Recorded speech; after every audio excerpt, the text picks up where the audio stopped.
When I was 18, I was drafted into the Army, and when I went into the Army, wanted to be a non-combatant. I didn't want to take a gun, so I went into the medical training, took medical basic for 6 months, and when I got out of basic, I was sent to Pennsylvania, to an Army base there for holding.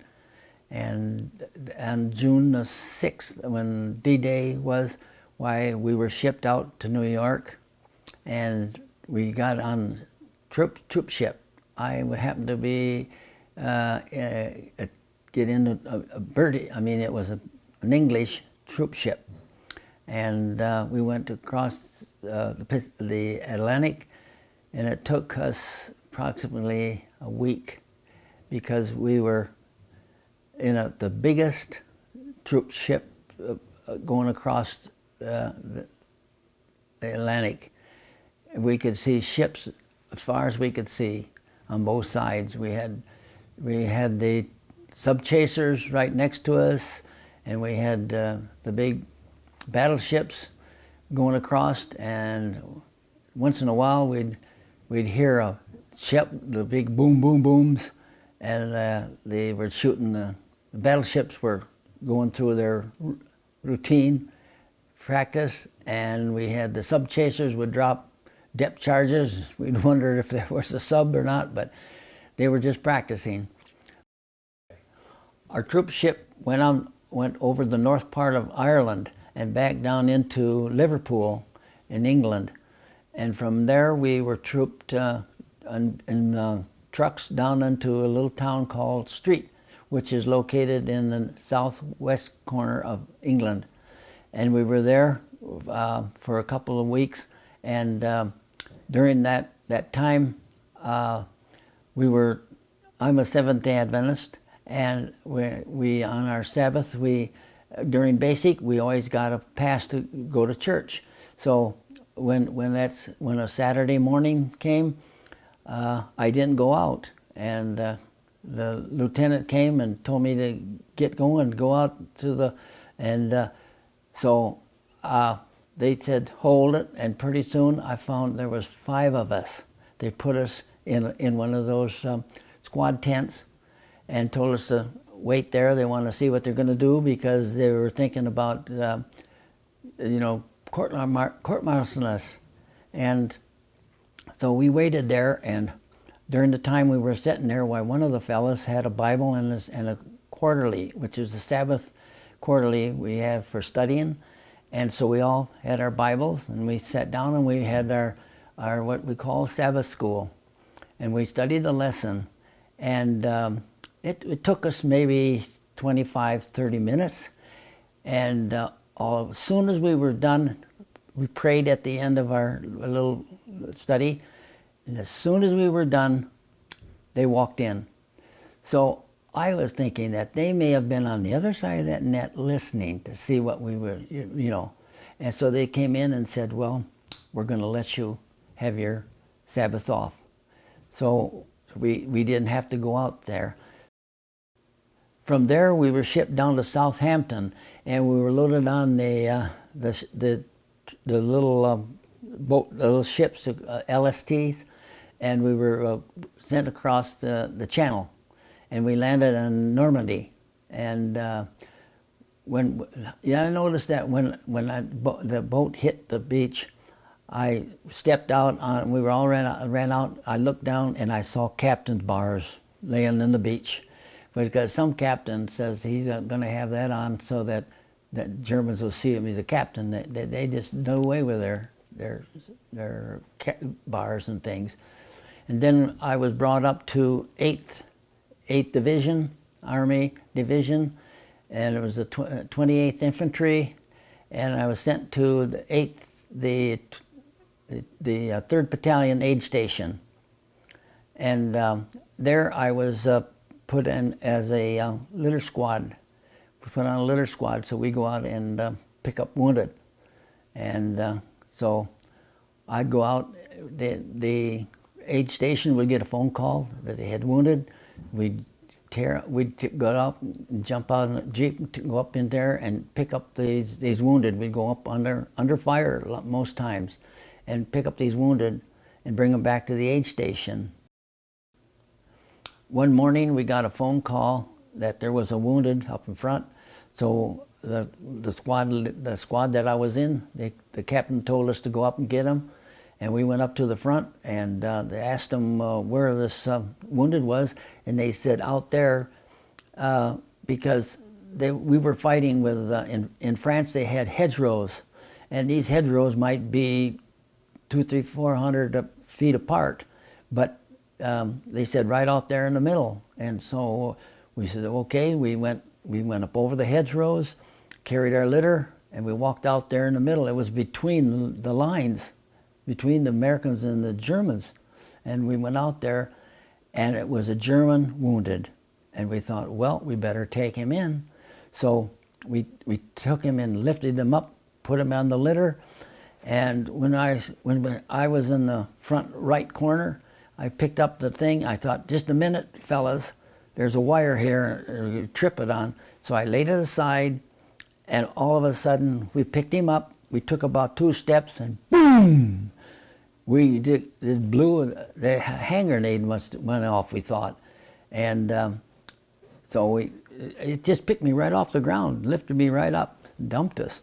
So we quick grabbed him and threw him back on that ladder and took off out of there. And as soon as we went over the hedgerows, everything cut loose again. They just held their fire. They must have been watching us pick up this German. But we brought him to the aid station, and the captain, doctor, he could speak real good German. And so he asked him what had happened, and he told him that he had been booby-trapped. And that's that hand grenade was one of those potato mashers. In other words, it has a long thing and you pull the cord out, but it's just no shrapnel. And that's what the concussion just dumped us. So then the captain told us that, well, you guys take it easy. He went and got another squad to go out the rest of the day. When we found out that the German was booby-trapped, why, the litter squad leader that I was in said to the captain, he says, I want to take a gun, carry a gun next time. And the captain says, well, if you want to take a gun, you're going to take the Red Cross off, and that's it. So the 3 of the squad said they were going to take guns. Well, I wasn't going to take a gun because I was combat, I didn't want to. I was in the Army as a non-combatant, and I told him I wasn't going to take a gun. And so the captain says, okay. He told me to go and take another squad. So I was made squad leader with another squad. And these guys that took a gun, why, they one morning, they were called to go out, and I don't know, they didn't come back. And that just shows that if I would have been with them, how the Lord told me, don't go. Then one morning right after that, why, the captain told us that, well, they're going to have our 3rd Battalion aid station go with a group, and he said, well, we're going to just play war. And we thought, well, what's that? Well, anyway, it was up in St. Malo. The Germans were in a big bunker, a gun emplacement that on the coast, and they wouldn't give up. The Free French soldiers had them cornered, and they wouldn't give up. So they were going to send us up there with a cannon company, which are had 155s, and us as aid men. We went on up with our jeeps. We traveled for a little ways up into the coast. It must have been maybe 25 miles. And as soon as they got there, our officers got in a jeep with a white flag and went up there to where the gun placement was. The Germans came out with a white flag, and they talked for a little bit, and the Germans said they weren't going to give up. So they came back, and they just cut loose with the 155s with white phosphorus. shells, burn them out. It just, when it hits, this white just flies all over, and it probably went down into the bunker where they were, and then, well, a few minutes later, out come the white flag. They give up. That was it. They couldn't take it. And the town just celebrated everything. They were just so happy. After we left St. Malo, our 3rd Battalion was put up on the front lines, and one morning, they called, the headquarters called and said they had some wounded.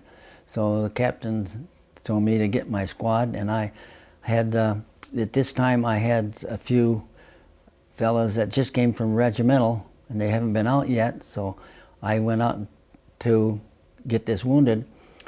And when we got out there to the front line, I asked where the wounded was, and they said, he's out there between the lines. See, we were in the area where they had hedgerows, and these hedgerows were 3 to 4 feet high, and the Germans might be over like 100 yards between each other. And they were between the hedgerows because these hedgerows were supposed to block the wind off the Atlantic because it was close to the Atlantic Ocean.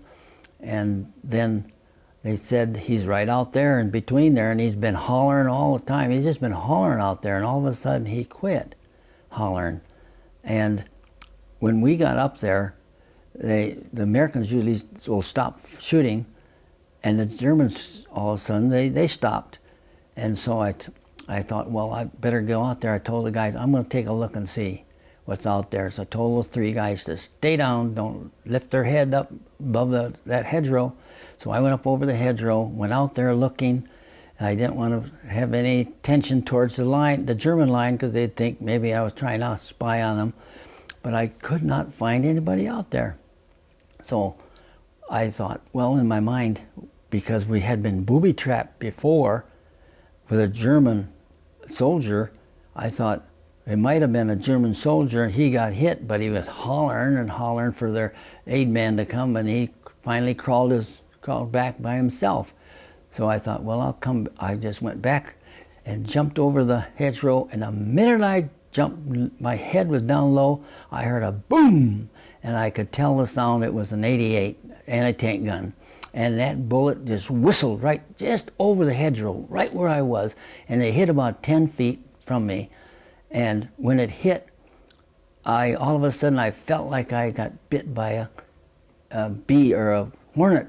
And I reached up like this, and I fell, and I opened up like this, and it was hot. And there was 2 pieces of lead, or this steel from the shell, and it was corrugated, so I knew that it was probably from the casing of this 88 shell. But it had hit, and most of it went that direction. And when that did, one of my men laid down there. He was so scared. He shivered and he shook and he hollered, "Yeah, let's get out of here! Get out of here!" And so I says, "You stay here. You lower your head. Don't you dare stick your head up." And because I says, "We're going to have to stay here until things quiet down." Well, after a little bit, it quieted down, and we crawled and got out of there. And one of the soldiers, as I went by, he says, "You crazy guy, out there, what are you doing out there?" I said, "Well, I got to see if it's a soldier." But that happens like that. So I right away I thought, when that shell just missed me, I knew that the good Lord was watching over me, or my guardian angel must have been watching me when I was out there between the lines. Then right after that, the captain said that we were called to go to Reims, France, and or Rennes, I think they call it Rennes. Well, anyway, we went in there and we took the city, and it was free, open. And so we had a few days to wait right there, and I spent my 19th birthday there. I was still 18 in combat. And I spent my 19th birthday there, and that was on August 8th, my birthday. And we were holding in that city, and the next morning they told us we were going to attack against we had the 8th Division that cut down through and cut the Germans off. we had them cornered in the Brest Peninsula. And they had some of the best troops of Germans had. Hitler told Remke, General Remke, to hold for 6 months, but because they tried to split the troops up, see, so they wouldn't be going into Germany. Well, while they were that we're holding there, one morning they said they're going to go into an attack, and the first thing happened. Why, the phone called. There was a wounded, and so the captain says, "Take your squad and go get him." So I took my squad and we got in a jeep and traveled a short distance into the front line.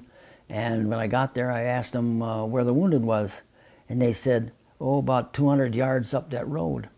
And what it was a little horse trail between two hedgerows. And on each side of the hedgerows was these big thorn, which is the thorns on them, and thick and Osage orange trees.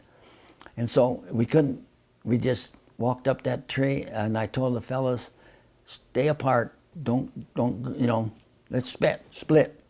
So there wouldn't be us close together. We walked up this trail, and we got about 200 yards up where they said, and there was some buildings there on another road going the other way. And so I says, "Okay, guys, wait a minute. Let's not get out there in the middle. I'm going to see if I can go around these buildings.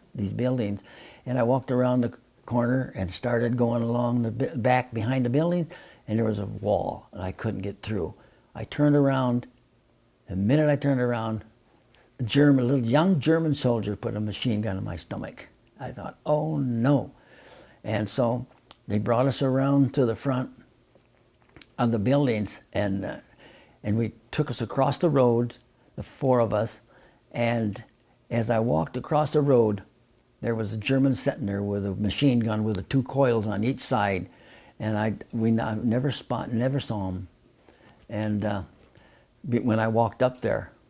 But then they took us behind the building, and there was an old wagon there, so we sat on the tongue of the wagon waiting, and one of the head guys that was there at the German outpost, we had walked right into this outpost, and they just let us come. We had red crosses on, and they just let us come. But the other was a forward scout, and he got shot.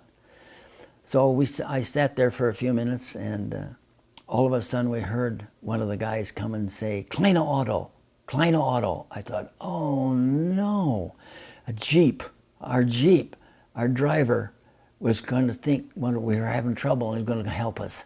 He drove up there and he got captured. And I thought, oh man. So then they come on one of the German soldiers jumped in the Jeep and was trying to drive it and took it off. But we sat there, and all of a sudden another Kleine Jeep. I thought, oh, what is this? Another one. But it happened to be our captain, the doctor, decided that we were having trouble, and he was going to come up and see it, and he got caught. So all of us medics, there was about 8 of us, we got captured. And so after a little bit, they blindfolded us and marched us off across the field. It was a ditch, or one of those, and the sergeant that could speak English, he was telling us, jump 1 meter. And so I thought, well, okay, we got to that, and he took my arm, but I stepped forward, and it slipped, almost fell into it. And I thought, oh man, when you've got your blindfolded, you can't see that. I thought, okay, 1 meter, so I took a big jump and I cleared it. But then they took us off and loaded us into a truck, blindfolded us, and we went run into Brest. When we got into Brest, we could tell that they had really bombed the city, because we could feel the heat from the fire and the trash all over the roads. The truck was bumping over all the trash. And they took us down to the coast area, and they put us in a chateau. And it was in the Chateau where General Remke was in charge of all the Germans in that area, and he had told the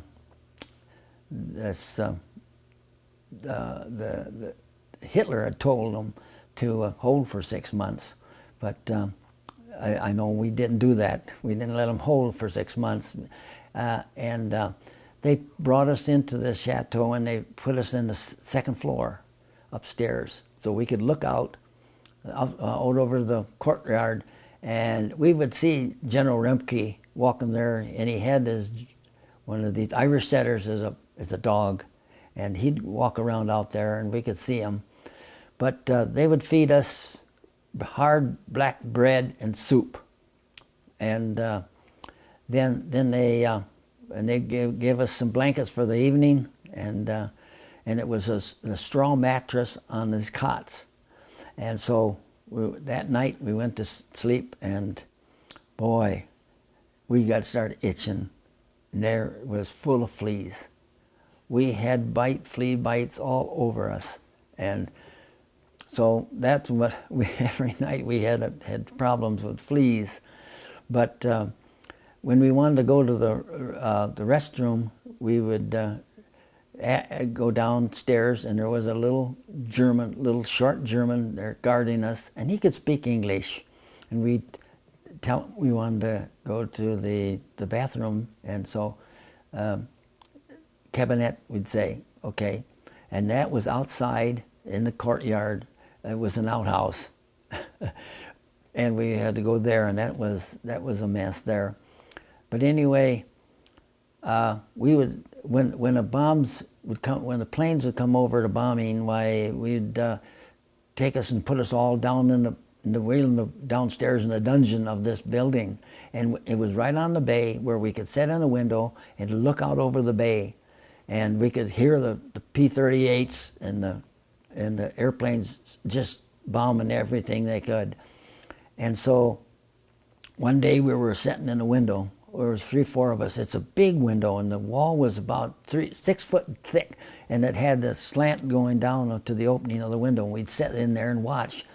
Well, one day we heard the plane just start diving, and we looked, and here was a truck running along across on the where the ships are. It was just not too far across the bay, and all of a sudden this truck stopped.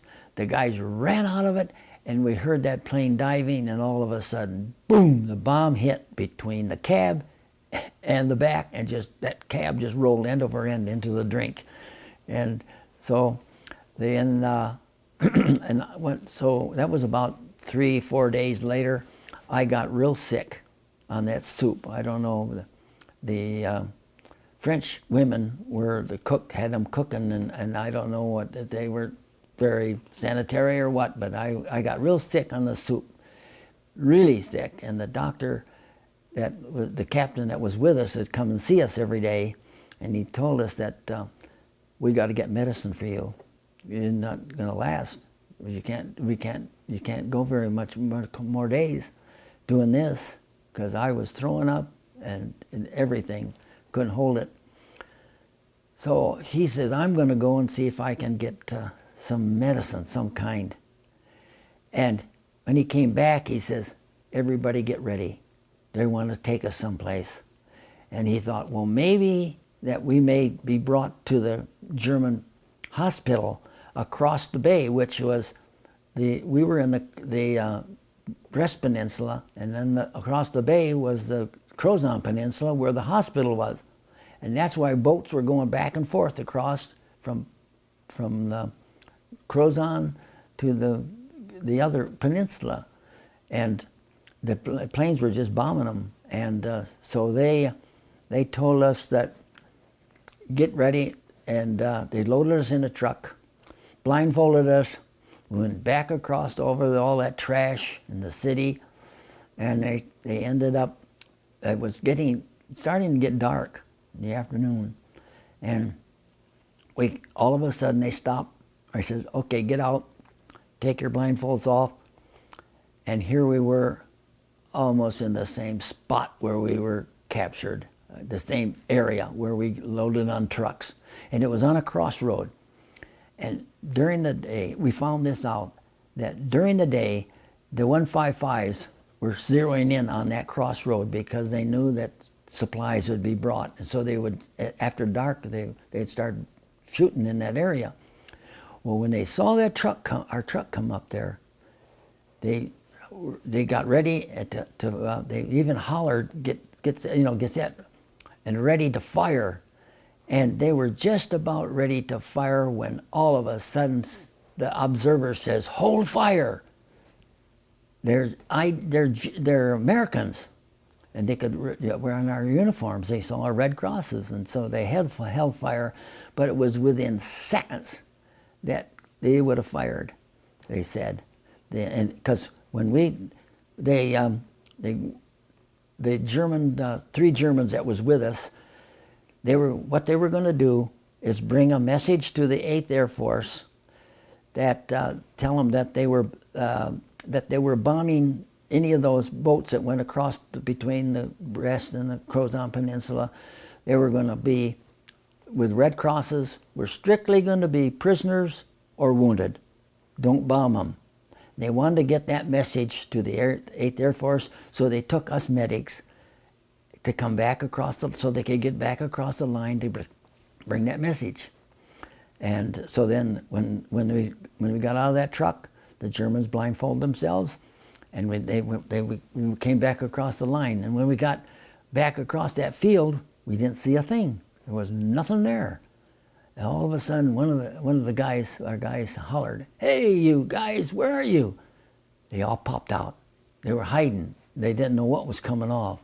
But we were brought back to our lines. Once we got behind our lines, the captain gave the order to the guys to send me to the field hospital, and I was in there for 3 days, and I was fine, and I was sent back to the 3rd Battalion aid station. Well, when we got to the aid station, there was another doctor there, and he took our doctor's place when he was captured. They brought him down from regimental, and so that during all the rest of the war, that captain refused to go back to regimental. He wanted to stay with us, so we had 2 doctors with our aid station all the time. Thinking back on the morning that we went into an attack, then when I was captured, the aid station was supposed to pack up and start following the infantry as they advanced. And so I took my pack and everything, my Bible in it, and put it on the first Jeep. I was going to put it on there, and he said, "No, don't put it on there." So I went to the second Jeep, and he said, "No, don't put it on here either. I don't want it on there." So I went to the third one and went over there, and the guy heard this, I guess, and he said, "Sir, I'll put it on the back of my Jeep. I'll take care of it." On that morning, the 2 Jeeps that went to try to find me, they got captured, but the third one that my Bible was on didn't get captured. And so when I got back from the hospital and got back to the aid station, the sergeant told me, he walked up to me and says, "I think you'll want this." And he handed me my pack with my Bible, and I knew that was a miracle, that my Bible was not captured, or it would have been if it would have been on one of the other Jeeps. While I was a prisoner and I got back to our lines, I found out that it was the worst battle they've ever had. Even found out that our 28th Infantry and the 3rd Battalion, they even had a truce with the Germans to pick up their wounded. Each side would take their own wounded. And that's how bad that battle was. And I knew then, I thought, the Lord knew that I had to get out of there, so he had me become a prisoner. I mean, that's what my thinking was. And then I found out that it was so bad that a buddy of mine that was in basic, in my barracks, all during basic, was sent down from regimental to take my place, and as in the squad to go out and get wounded. Well, he went out. The first day he went out, he came back. He refused to go back. It was so bad that they told him, and they court-martialed him because he wouldn't go back. And I knew the guy real well. It was so bad because the troops that were there we were facing was Hitler's best troops. The paratroopers, they had the big troopers, and the Panther Division was there, all the best. And that's why they were really a tough fight they had there. Then soon as General Remke and the Germans give up and surrendered, why we were loaded on some troop trains, and we traveled across France and went through Paris, back to the backyard, to the train yards, and through Paris, and on over to Luxembourg.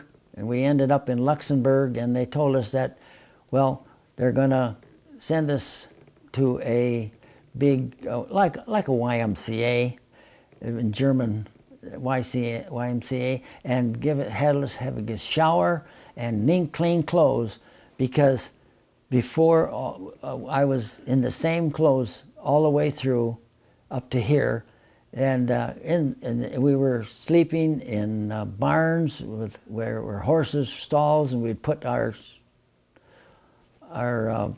things out and sleep there right inside. We're in the barns, and it was dirty, and I could take my trench knife and just scrape the dirt off my pants. It was so bad. And so they put us in there, and we got showers and all clean clothes. And then right after that, we went up to the front line again, ready to an attack again. After we all got cleaned up and clean clothes, they sent us back to the front line, but we were in a holding pattern there. And while we were there, we were right near the area where they would launching their buzz bombs that went to England. And they were so low when they take off in the morning, and it was kind of foggy, and we could see them, but they didn't. Our M1, M5s that they were sitting behind us. They wouldn't dare to shoot it right then, because if it blew up then, it was right on top of us. So they let it go back to the rear, and then they would try to shoot them down. But we set up in a milk house on a farm, and right behind our milk house, they had an M5 or four of these 50 caliber machine guns, and it was sitting there. And one night we heard them fire those things, and we thought, boy, what's that for? And the next morning we got up, we asked them, and they said, well, a German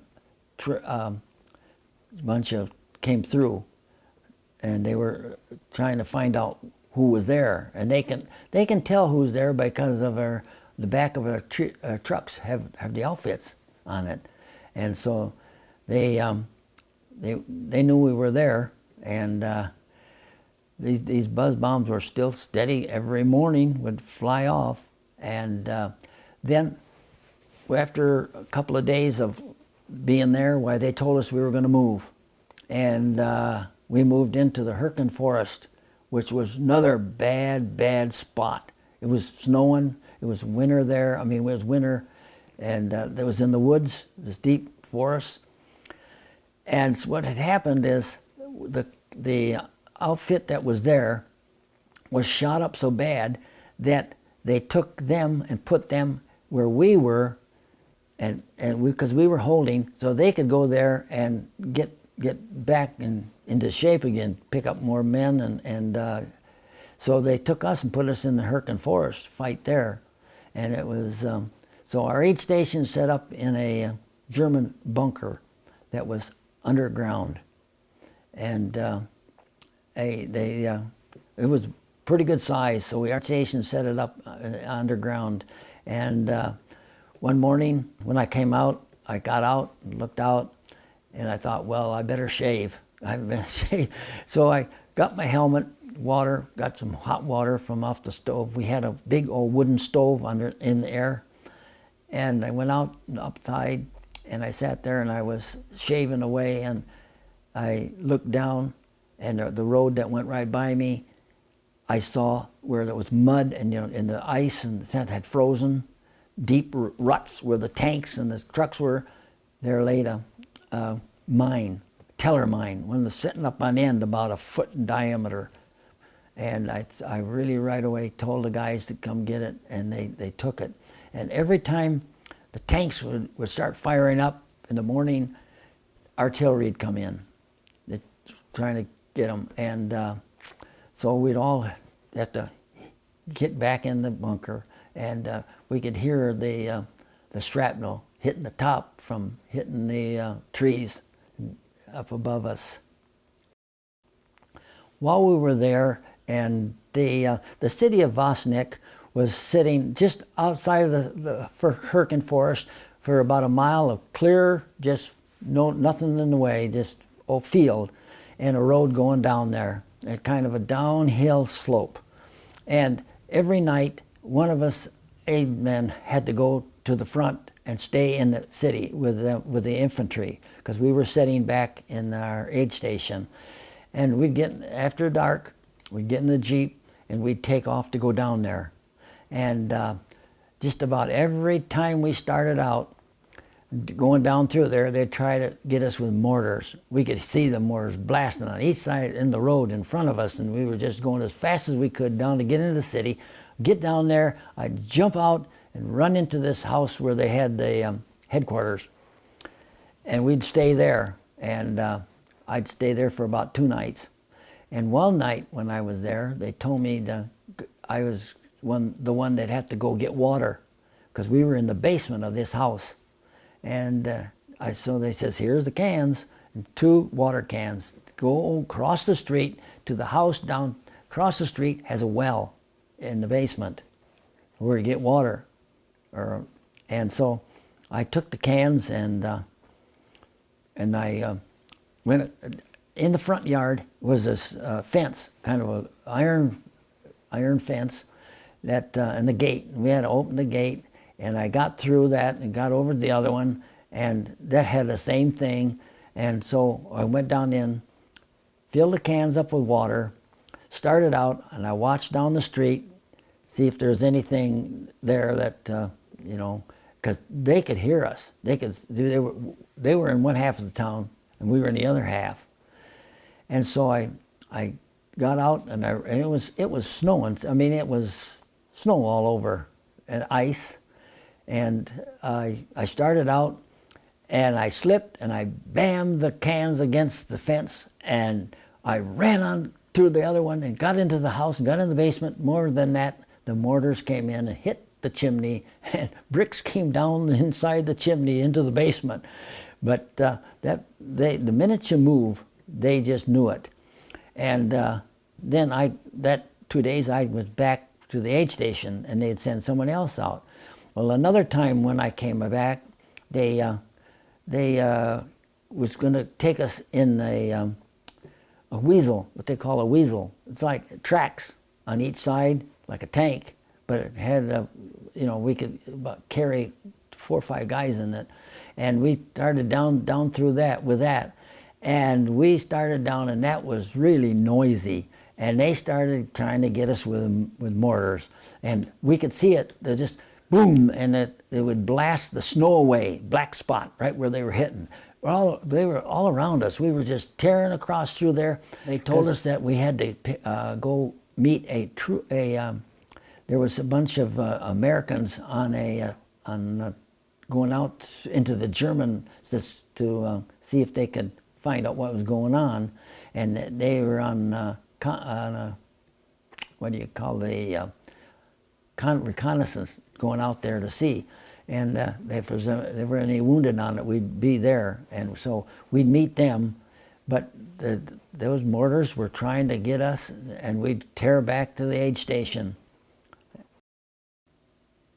After we took Vosnik, we advanced on through into Germany a ways, and we came up against 300 German infantry and propelled guns, and they even had a regiment behind them. And so one morning they made a counterattack, and we held our fire. The commander says, "Hold fire till I give command."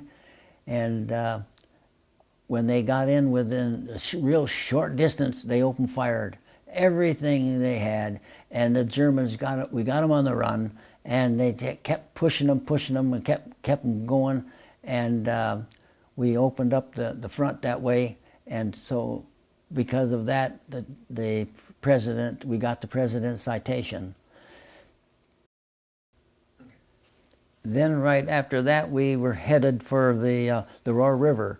There, the city near Durendorf and Rosendorf there was a river that ran right through the middle of this little town, and Germans on one side of the river, and we were on the other side, and we were held there for possibly 4 weeks, waiting to decide what they were going to go, because the Germans up in the hills let the dam go loose, and the river was a torrent, and so there was no way we could.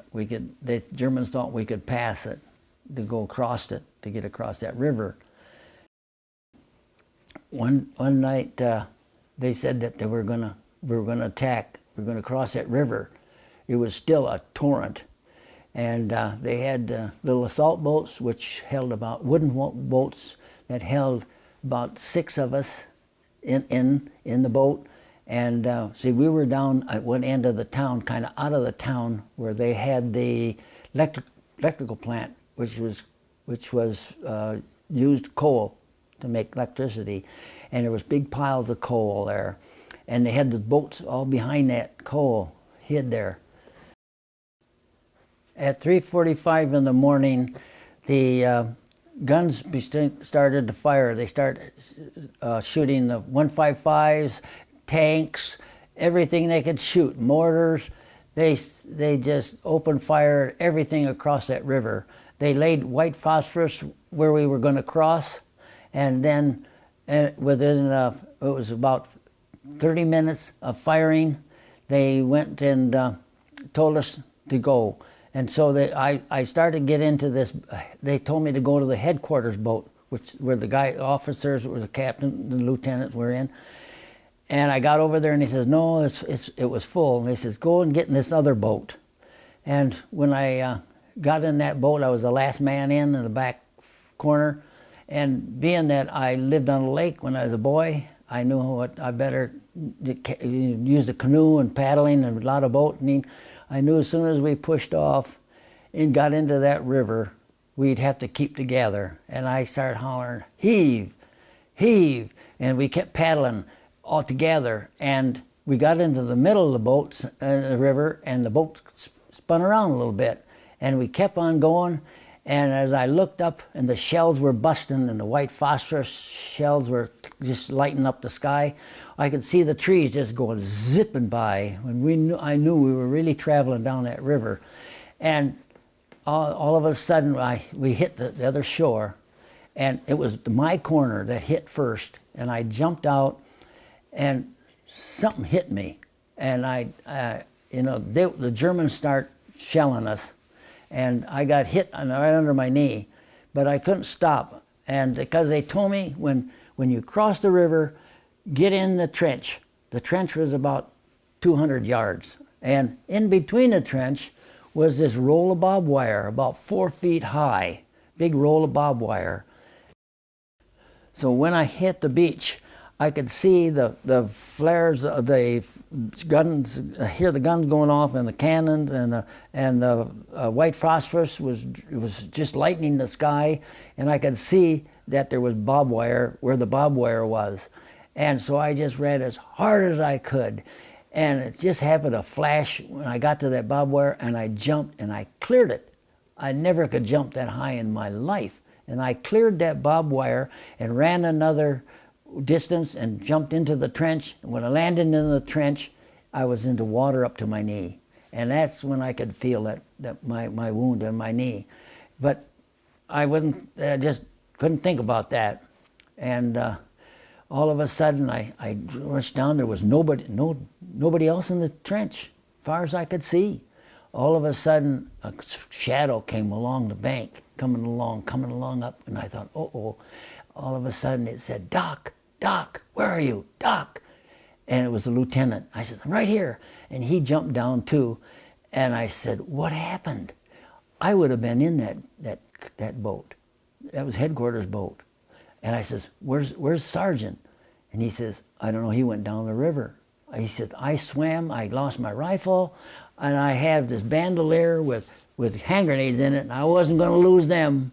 And I hanged on to them, but I swam that river, and he got across. And we waited there for a little bit, and everybody, see, we were the first wave, K Company was the first wave, so I Company and the other company, M Company, went ahead of us, and we were on the back as we went up in single file.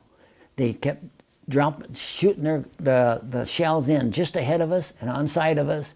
As we moved, they kept drifting, holding up.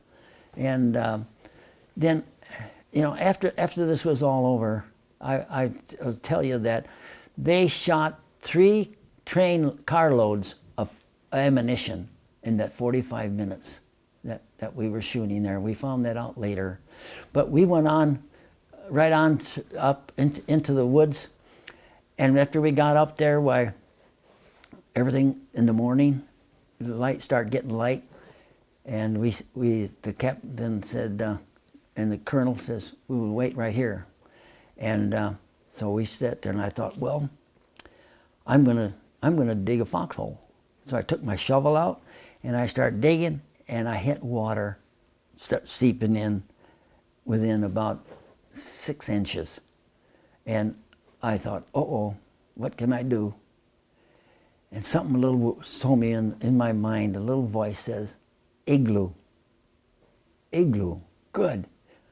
So I start digging, making about 18 inches to, square, and they were about 6 inches deep. I kept building them up just like I would a block for ice. And I made it up high enough so that I could lay in it and still be above my body.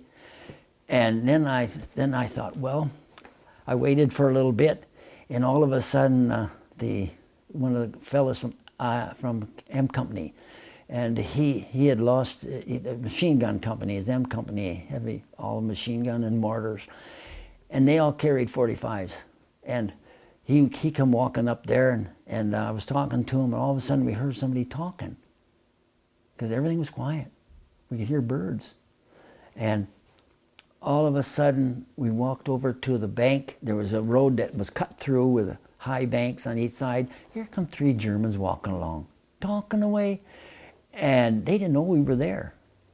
And all of a sudden the company he grabbed his pistol out of his holster, and he says, Dummkopf, come and see here. And boy, they all dropped their rifles and threw up their hands. And the other guys heard this. They come running over there because they lost a lot of them. Only about half of our K Company got across, and the rest of them couldn't make it. And the ones that did get across lost their rifles. A lot of but they did save a lot of ammunition and stuff. And so these guys grabbed their German rifles because they didn't have any. And we had 3 German prisoners. And so I finished digging making my igloo. So it was high enough for me to lay in, long enough to climb in. And I thought that maybe about 18 inches would stop a bullet. So I thought, well, I had some more time. So the next day, everything was quiet. All of a sudden in the morning, we could hear some noise. And I thought, boy, I got to quick do something. So I put some sticks across, and I laid some more on top. So it was like a shoe. I could just climb in, and I had some on the top, so I could climb in.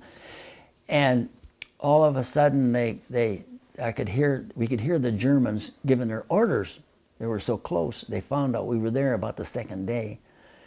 And so the officer says, hold fire, hold your fire until I tell fire.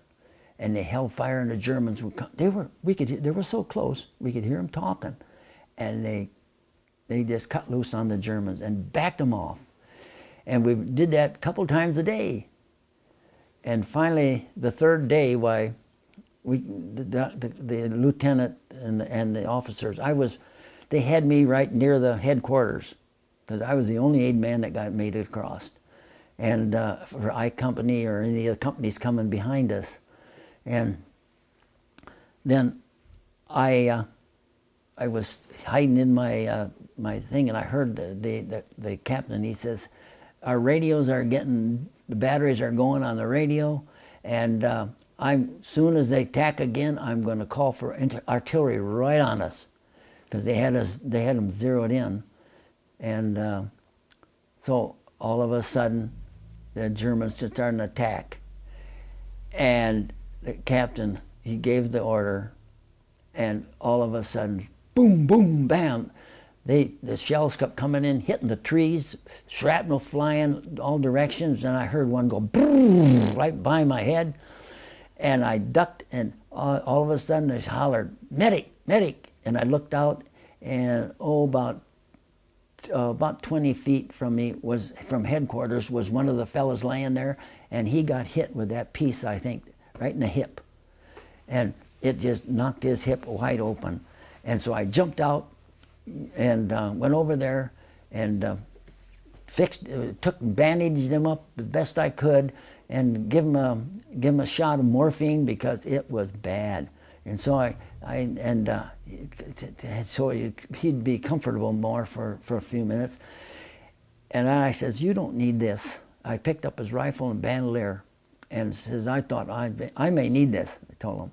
So I ran back to him, climbed in my igloo, and because when I was in the aid station and had a break, I'd sometimes take the M1 and take it apart, put it back together, because the infantry had to do that. And I thought, well, I'd do that too, because I had a few bins breaks. So I knew all about that rifle. So I cocked the rifle, and I went up, put the rifle over the thing, looked out over there, and bang!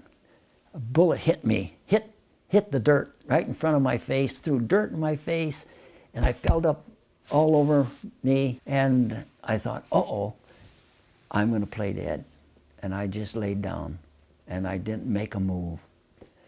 And boy, even in a short distance, everything kind of calmed down. We could hear the tanks coming up. The tanks finally made a bridge to get across after 3 days. And they came up, and the tank pulled on come up into the woods, and he stopped there, and he says, "The medic around here?" And I said, "Yeah, I'm a medic." And he looked and saw me that I was a medic, and he says, "We've got a wounded over here." And I walked over there, and it was a German laying behind a big tree. And within a minute or two, the fellow that we took prisoners with, from M Company with a 45, he says, "Doc, when you ran out there and got this guy, this German crawled in behind that tree, and when you got in the hole there, he took a shot at you, and when he leaned out, I hit him right in the shoulder with my 45 and stopped him." And then by that time, my K Company and the other thing was taken off, and they took off in single file, and I asked the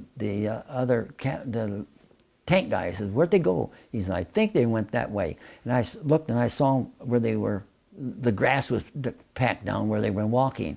So I followed them, and I told the tank guy, "Your medics can fix that guy." And I'm going to have to stay with my men. So I took off, and I was on the tail end of the guys when I caught up with them. We went down a valley, they were down the hill, and I thought, where are they? And I saw a hole in the fence where they went through, and I went on down, and I finally got caught up with them.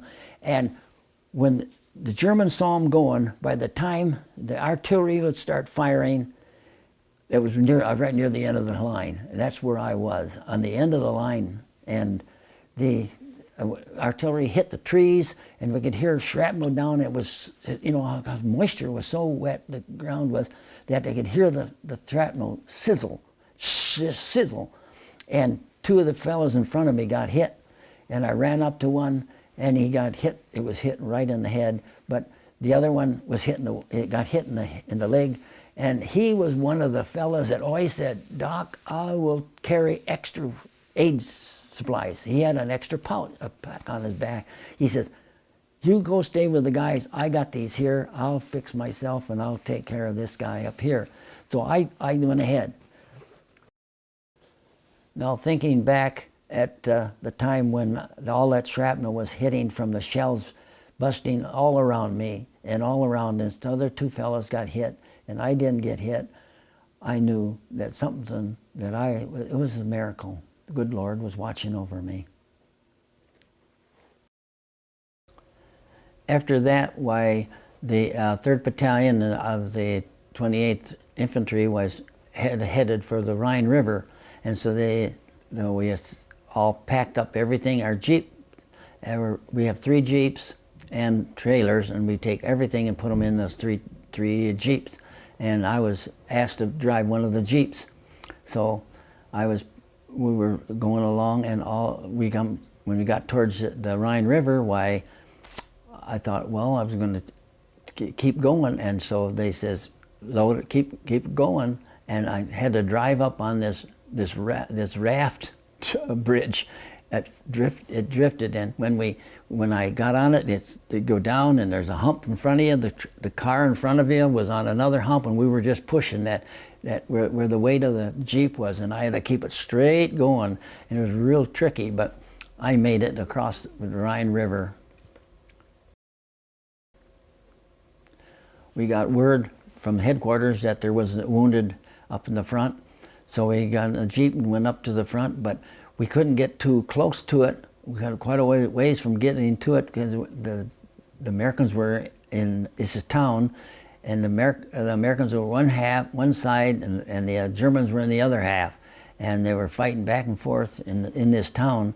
But the distance from we had to go down a hill, cross a bottom in the valley where it had a stream through there, which was a kind of a trench, but the banks were just sharp down, and it was about 10 feet across, but 3 feet deep, and water was running pretty fast. But we thought, well, we had to get down, cross that river, get in the river, go back up. As we started up the other hill, there was 3 houses, just a little bit out of town.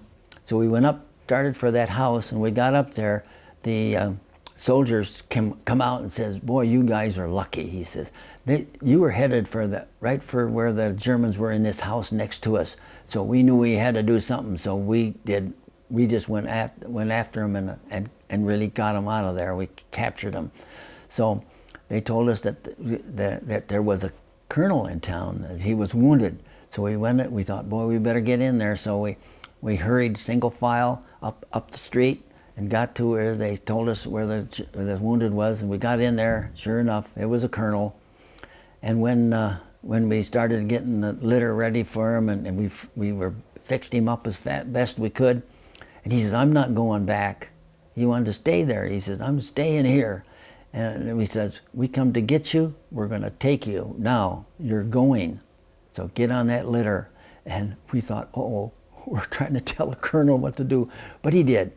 He did. He got on that litter, and we picked him up, put him on our shoulder, right up there, because we had to get out of town, and we just walked out of town. We were hoping no sniper would shoot at us, but we got out of town, at the edge of town, and go back down that hill, and we got two of them would get down in the river, take the litter, bring it across, and then the other 2 would let down and get across, and we got them back, and then we went up to the hill, back to the Jeep. And when we got to the Jeep, he says, "You guys, I can't believe it. I'm going to have you get a medal for this." Another time when I had to go up to K Company, the K Company called me because their aid man had gotten killed, and so they needed an aid man when they went on to an attack. And so that morning we took off, and we headed for this small town. The towns in this area were just small towns, right, one after another, real close together. So we were moving into that town, and we could see the vehicles and things going out the other end. They had them on the run. and I went into a place there where they had their power plant, and it was all run by coal. And so I walked inside this plant, and I looked around. There was nobody in there, but then I saw a door, and I went down the steps, and at the bottom in the basement was a big area. All it was women and kids, just all on there, just solid. They were all hiding there. And the minute they saw my Red Cross, they thought, they all come up and it looked like they had a problem. They thought I was a doctor, I guess, but they just mobbed me, and I thought, boy, I got to get out of there. But I had some candy in my pocket, so I reached in there and gave candy to a couple of kids, and then I got out of there. But when I walked upstairs, got out and walked outside, there was 3 American soldiers standing there, and all of a sudden we heard somebody whistling. We thought, what's that? So we waited and waited, and all of a sudden, this coal pile, we couldn't see him, but a German soldier came walking up over the coal pile. He got on top of it, and the American soldier says, "Dummkopf, come here!" And boy, he started to run. And when he turned to run, they shot and wounded him. And so I had to go and fixed him up and let the word back to the aid station to come pick him up, so the litter squad could come and pick him up. And I had to advance on with the company as we advanced through the town, and we'd go from town to town, and just small little towns. And I was right with the K Company. As we advanced on through to another town, why, we went on through the town, and they said we were going to attack at night. Well, we did a lot of attacking at night, and that's why the Germans, they hated us, because we attack at night into a town, and usually they'd run on the other end. We could see them going out and hear the vehicles going out. Well, this time, when I got into the town, why, the lieutenant says we're going to attack it right during the night. And it was right on the other end of town, where it was an open field. All there was is just this wheat field stubbles. That's all you could see. And it was on a night that the full moon, and the clouds would come over, it'd get dark. So they says, when it gets dark, we're going to move out. So it got a little bit dark, and we start crawling along, getting out there. We were moving low. And all of a sudden, right out in the middle of that field, boom, boom, somebody said, mines. And we hit a minefield, and the guys just started to scatter and start coming back, running back. And there was a little ditch, and I jumped in it. When I got in there, there was a lieutenant and another guy laying there. And then all of a sudden they said, medic, medic. So I just took off and run. Went across there quick. As soon as it was dark, the moon was behind. But when the moon came out, everybody stopped. And so we ran out there, and as soon as that mine went off, the machine guns started firing. The Germans, we could see their flashes of their gun muzzles just flashing all along. They were only about 50 yards away, and I ran over there, and there was a road, and in the ditch of this road, why, there was the sergeant was laying there, and I went over there, and when kind of moon came out, I could see it, and I said, "Sarge, don't move. There's a mine right by your shoulder." It was laying right here, and boy, he just jumped up and ran. I don't know why. He just took off. And so then I ran back to where the ditch was, and where the lieutenant was, and this other fella, and I says, "What are we going to do?" Well, I says, "Hey, they're gone. The guys all left back to the town." And so we went back into town, and the first house I came to, I went in, and I told the lieutenant, and we both went in there, and I said, "Well, I'll just stay right here, and I'll kind of set up like my aid station, more or less, and tell them where I am." And so I stayed there, and when I was sitting there, and I had a flashlight in my pack, and I took it out for light, and I went over to a corner to set up some stuff, and as I reached up there to the corner, it was a whatnot shelf in the corner, and boom, boom, with shells coming in, and one hit the corner of that house right over my head, and it knocked me down, hit me in the shoulder, and I just went down to the floor, and I couldn't see anything. It was dust everywhere. I couldn't even open my mouth, my eyes. So I crawled under a table. I thought if it's going to hit again, I'm going to be under that table. But then no more shells came in, and so then I looked around with my flashlight, and I picked up my helmet, and it had a big gash right down through there, and it all hit me in the shoulder. So I kind of fixed it up myself and waited there until the guys came back through, and then we had moved on out again because I could move. I wasn't that bad, so I didn't go back to the aid station, but I advanced on with them again. In the morning, I went outside of the house and stepped out and looked around out in the backyard, and I looked up where that shell hit, and it just took the whole corner of the house right out, right about where I was standing.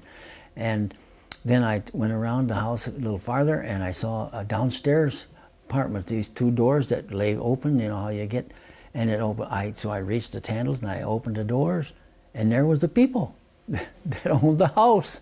And boy, they were scared. Oh, they were scared. All of a sudden they saw my red cross, and they started right away quieted down and started to smile.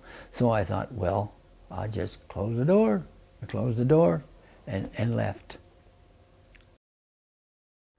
One day I was at the aid station, and we were waiting. I was sitting there, we were waiting for a call, and I know that I'd stay there, and I'd sometimes read my Bible, and whenever there was a break, and the captain knew this, and so he came up to me with a list and a sheet of paper and all the names on it, full of names, and I noticed that I was at the top of the list because I was one of the very first replacement when they went into combat.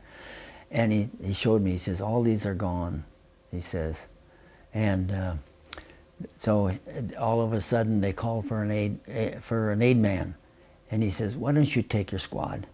He says, because I know that I'll see you again.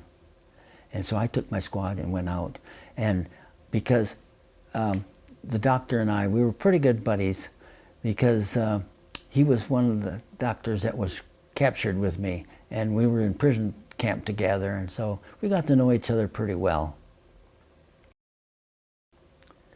One day I found a flare pistol with three shells, and the pistol was it looked like a 12-gauge shotgun. It had a big bore on that thing, and I thought, boy, I can take that home. I'll pack it up, send it home, and have for 4th of July.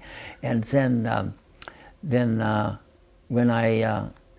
I thought, well, boy, the war is almost over. We could tell it. We're going to come close to an end. So I took the flare pistol and boom, and it almost broke my wrist. And there come the colonel. He come flying over there. What are you doing?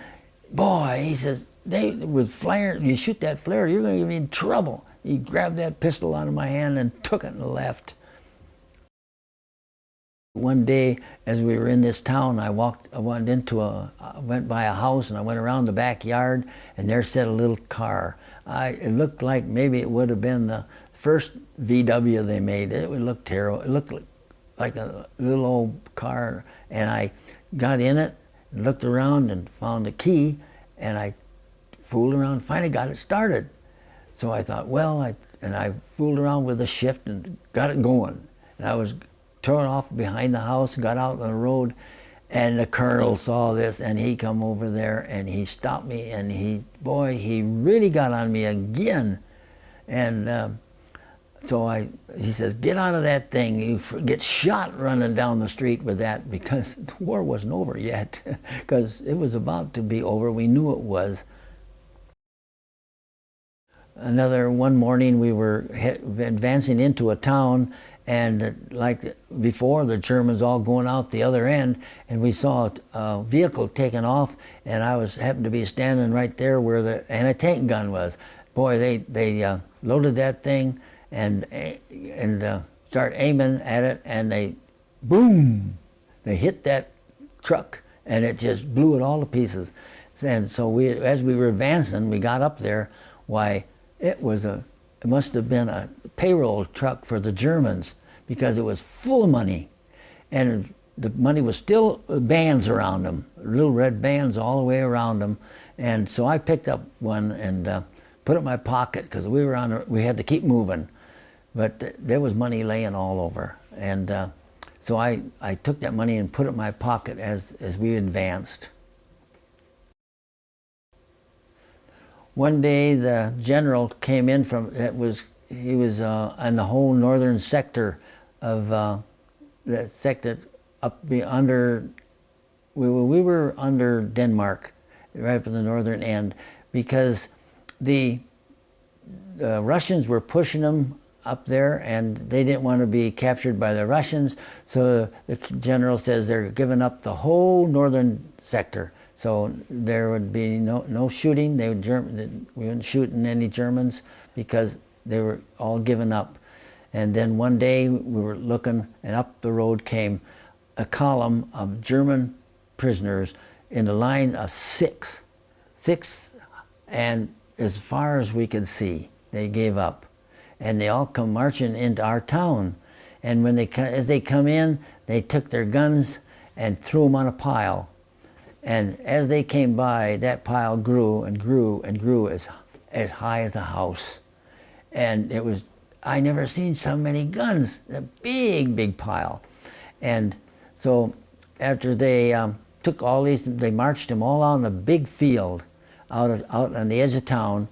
And the Germans, when they gave up, they took all their belongings that they had, and they had their packs, and they had their tents and everything in their packs. So they all set up tents out in this big area. Must have been a quarter of a mile around square. And on each corner, they set these M4s, 50 caliber machine guns, and each corner, and that's all they set to guard them. And because they were giving up, they weren't going anywhere. We noticed that some, when they had to go to the bathroom, would walk way out in the woods, but they'd come back. So we knew that then that the war was pretty well be over, because the other sector hadn't given up yet, but the whole northern section was given up. So when that whole big pile of rifle that night, I was walking around town, and I saw them take a torch and lit it to this pile of guns. And I thought, those crazy guys, they don't, and all of a sudden, bang, bang, bang, bang, bang. Boy, I got out of there, and all night long we could hear rifle fire, because these guns were going off with their ammunition in them. And boy, it was dangerous. You didn't get near there. Now, when this sector was given up and we knew the war was over, the aid station went over, and we set up in a farmhouse. And at the farmhouse, they had a fellow that was a Polish, and the Germans had made him work on this farm to help the farm. And so one day that I was talking to him, we got pretty good friends. Talking to him, he could speak a little English, and so we got friendly. And one day I reached in my pocket where I had this pack of money, and there's the band around it. I just slipped out 3 of them, and 10-mark notes. I think that's what, and I gave them to him, and so he left, and in a little bit he came back. He had new shoes, jacket, pants, shirt, a whole setup he had bought with that money. And I thought, boy, that is pretty good money then. So but I just hung on to it. Then one day he said, "Now I want your address. Where did you live in the United States?" And so I gave him my address. And then later on, I found out that he had wrote a letter to my folks And was thanking them that I would give him that money, and he was so happy. And I still have this letter. Okay, when the war was over and we were in hold while we were there for about a month, they took us and shipped us over to the coast of France, and we were loaded on a troop ship, which happened to be an American troop ship. Was so much better than the English troop ship, and we didn't have to zigzag. We went straight back across, and we were there in a couple days, and we landed in Norfolk, Virginia, and we were brought to a base there, and they give every one of us our furlough to go home. And when about 15 days, we had to meet back at Fort Leonard Wood, Missouri. So we had 15 days of furlough. And then when we got there, we went into training, because we found out that we were going to train to make a beachhead on Japan. And we were training to go over and make a beachhead on, like they did in Normandy, on Japan. And so we were, one day I had to give a first grade class to some of the fellows, and I discussed how first aid to them. And then one day the colonel walked up to me and he says, "You play a saxophone?" I said, "Yes." And he says, "We want you in the band," because I had played 4 years in a high school band, and then before I went in the Army, I played in the band, American Legion band. I played in the American Legion band, and so he says, "Well, you go get a saxophone, and you want to be in the band." So there was a whole bunch of us. We'd get together and we'd practice in the playroom on the bass. And so one day we were practicing, and we heard that they had dropped an atomic bomb, and we thought, boy, now that's what's going to happen now. Well, all of a sudden the second one hit, and they gave up. And so that day I thought, well, all of us that were in the band, we just thought we'd go and take a rest. And so I went on back to my barracks and was laying on the bunk thinking, boy, what a time that we had. And now the war would be over. They had given up and the war was over.